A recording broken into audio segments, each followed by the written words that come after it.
Nah, Mbak Kalis ini ngobrol terkait profilnya Mbak Kalis ya. Ini kan Mbak Kalis ini dikenal sebagai sosok yang lantang dalam memperjuangkan kesetaraan perempuan, terutama dari sudut pandang agama.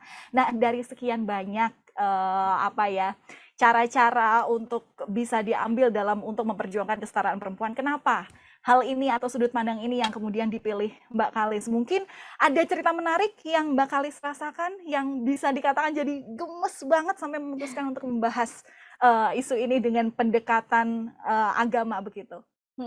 Iya, thank you. Mungkin karena pengalamanku sebagai perempuan muslimah sejak kecil sampai sekarang, that means 30 tahun ya pengalaman menjadi perempuan muslimah di Indonesia.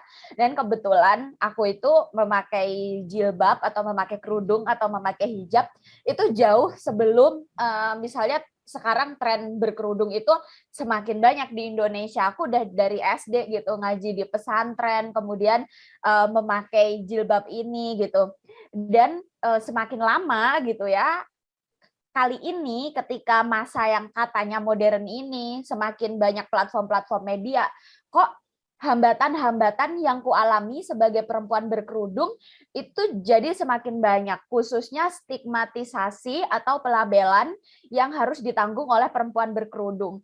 Misalnya di media sosial itu sering banget kayak yang pakai jilbab tapi kok ngomongnya kayak gini gitu ya, pakai jilbab tapi kok speak up kayak gini gitu. Lu kalau pakai jilbab tuh nggak boleh dandan seharusnya, nggak boleh macem-macem, nggak boleh ini, nggak boleh itu, harus taat kepada ini, harus taat kepada itu kayak gitu ya. Dan dari trigger-trigger yang aku alami di media sosial mungkin sejak 5 tahun lalu, itu kemudian nggak tahu kenapa itu menghubungkanku kepada pengalaman-pengalaman sejak kecil gitu. Jadi aku baru sadar, sejak dulu itu sebetulnya di masjid-masjid, di madrasah-madrasah, topik-topik ceramah yang diberikan kepada perempuan muslimah itu emang topik-topik yang mensubordinasi perempuan dan topik-topik yang cenderung nggak ngasih pilihan kepada perempuan.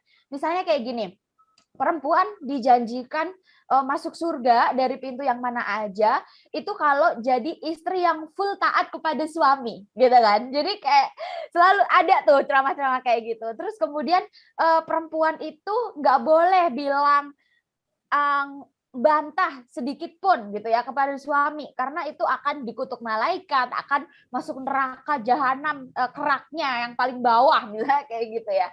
Jadi ceramah-ceramah yang tidak memberi pilihan kepada perempuan dan ceramah-ceramah yang menempatkan perempuan di neraka dan mendukung nilai-nilai kekerasan itulah yang kemudian itu tadi trigger gitu ya. Oh, ternyata hal-hal seperti ini itu sudah kita dengar gitu sejak kecil sebagai perempuan muslimah gitu. Tanpa kita sadar bahwa sebetulnya ada topik-topik lain di dalam Islam yang itu lebih mensupport kesetaraan Hmm. untuk perempuan dan untuk kelompok rentan lainnya gitu.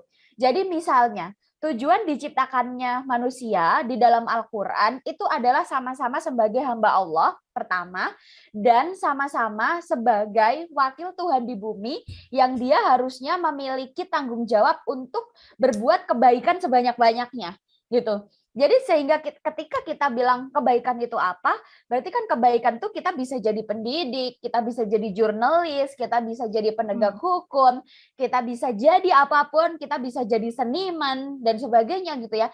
Tetapi kenapa di dalam ceramah-ceramah itu kok nggak dikasih ya gitu ya di dalam forum-forum Oke, khusus perempuan bahwa lu itu juga wakil Tuhan, bahwa lu itu juga oke. pemimpin gitu di bumi gitu ya.